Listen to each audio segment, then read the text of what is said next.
Hello, welcome to another Zentangling session. Today I'm going to continue with this Orlique pattern that I began yesterday.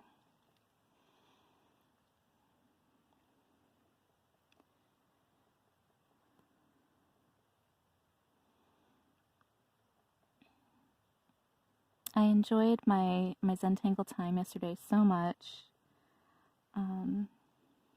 that I went ahead and made sure to do my Zentangle practice in the morning today rather than waiting for the evening. I was really excited to get outside.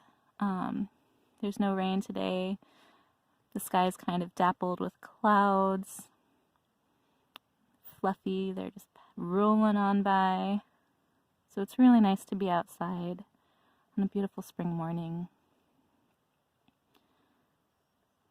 Today I wanted to be near water, so I'm again visiting the same green space I was in yesterday, but this time I took a trail down by the river. So today I'm sitting within, I would say, about 3 feet of the shore of the Rivanna River. It's a bit flooded today due to all the rain, all the spring rain we've been having, but that's quite lovely. There are little fish disturbing the surface of the water. There are turtles swimming around. Out on a log towards the middle of the river, there's a group of turtles just sunbathing.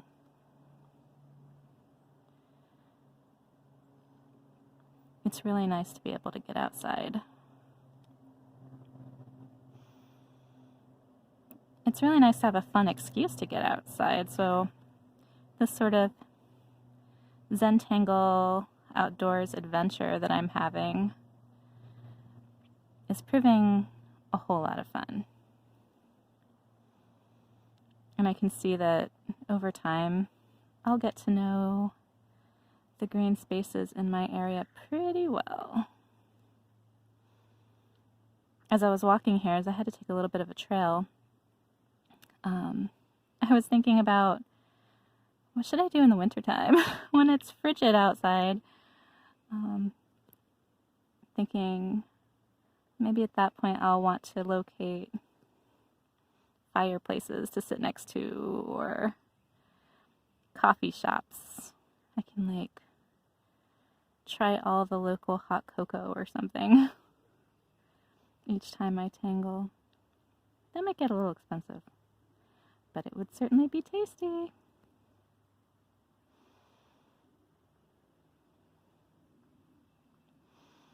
I thought it might be fun to Zentangle with my gloves on and see what happens. Winter tangling. I might do that just for entertainment at one point.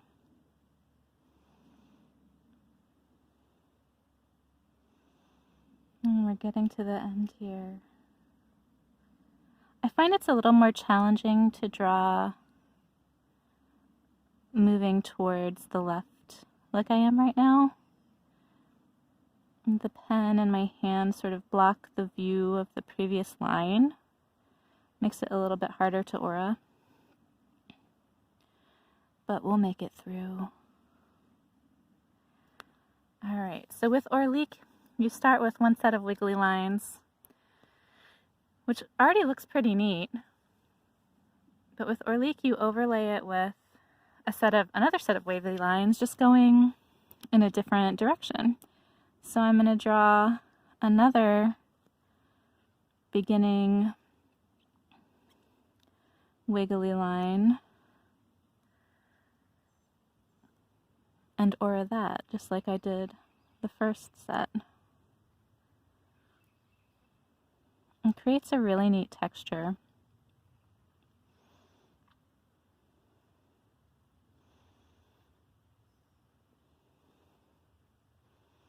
And again, I find this one really relaxing, especially when I'm having a pretty stressful day.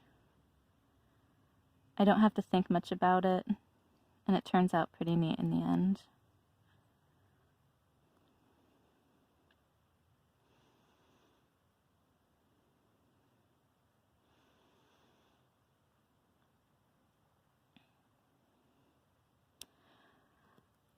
Yesterday, when I posted up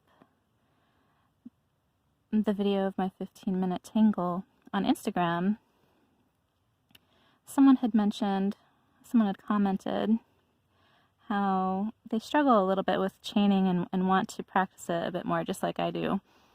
And we had like a little discussion about different Zentangles that have sort of a Celtic flair to them or flavor to them. She mentioned Trinity, which is one of my favorites. I have some videos up showing Trinity both in color and in black and white. And I've part of the Zentangle challenge, I did Trinity like as a ribbon pattern as well. So Trinity is definitely one of my favorites. And then I also mentioned to her the pattern called Sky by Margaret Bremner. That's also one of my favorites, especially to create some sort of border or when I'm doing what's it called, mandala. I love to use Sky as a border. But I will say, it's one of those you need to practice a few times to figure out and to get down. I definitely needed to spend a few hours just figuring that pattern out before I felt confident using it, and often when I go back to use it, I have to sort of refresh myself. So while it's a beautiful pattern, and I absolutely love using it, I definitely have to be thoughtful about when I choose to use it. You know what? I'm going to flip my tile over this time because I was saying earlier it's a little harder for me to draw moving to the left. So I'm just going to flip my tile over and move to the right. There we go. Now I don't have to deal with that issue anymore. I'm going to fill in this right here before I move on.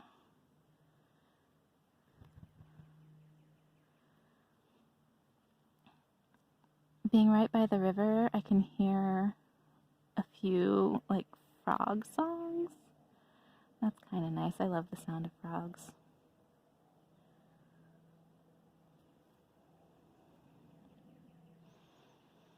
So it was nice to sort of chat about our favorite Celtic-ish Zentangle patterns.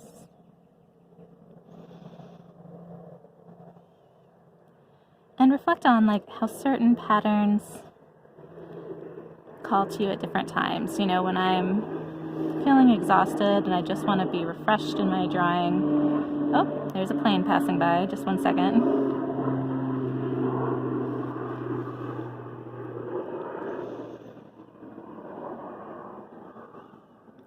I might want a line work pattern similar to this or the pattern Senna so that I can spend a little bit more time just relaxing and not having to think.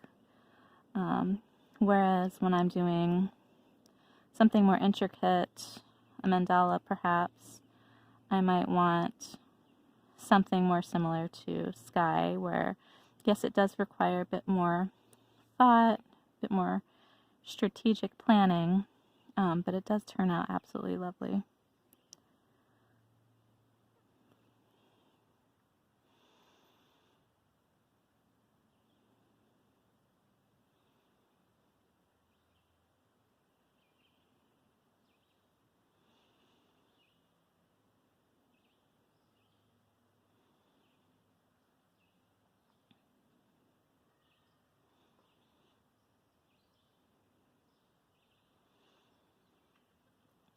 I love this green space. I'll probably be returning to it over and over again. There's so many trails, and there's so many little streams and waterfalls to sit near. I have a feeling I'm going to discover all of them during this journey. I think I want this line to wiggle about a little bit more. So I'm going to add some like slight curves here and there. that maybe will ripple out over time.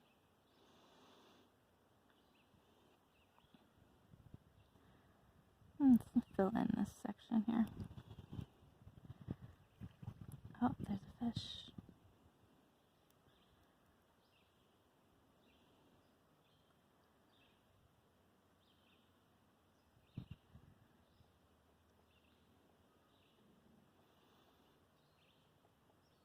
There's also a woodpecker nearby.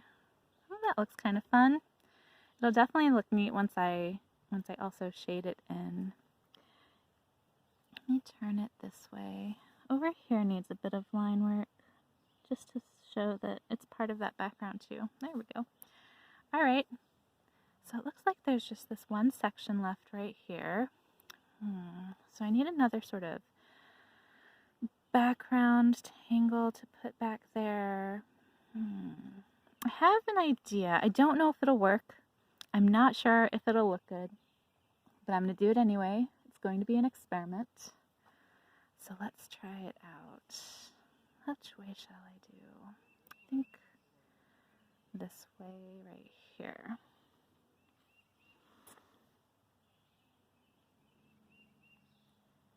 So I want to do the pattern called Pea-Nuckle.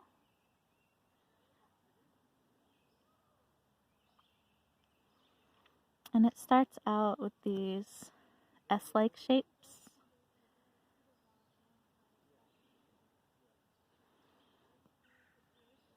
That would come there, and then the second one would be there. There we go. And sort of make rows of these S-like shapes.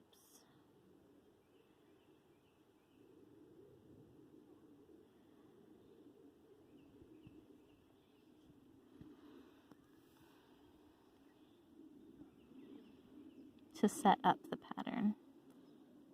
I hear a family coming down the trail.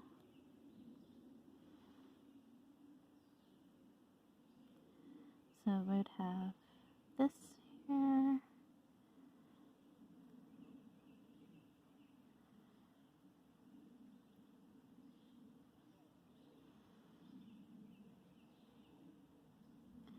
Right.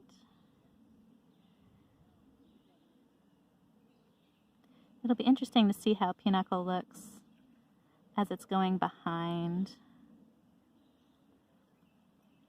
the zingers.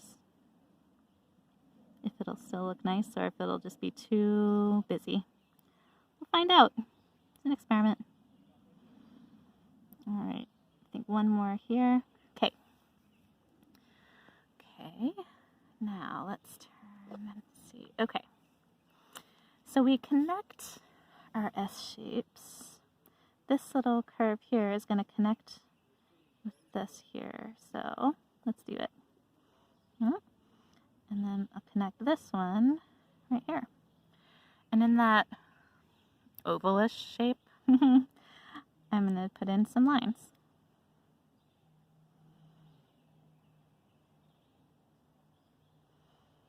And sometimes these lines can be straight, sometimes they're wiggly depending on what your oval shape looks like.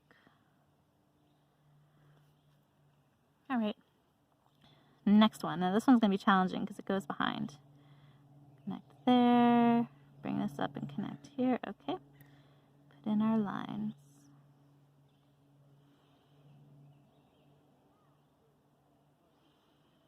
There we go. Okay, next one. This will connect down over here. This will come up over here. Okay.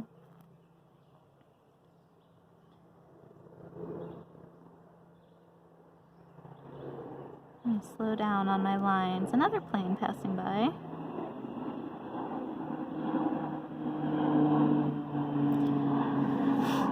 Alright, I think we can fit in one more of these oval shapes before our 15 minutes are up today. There we go.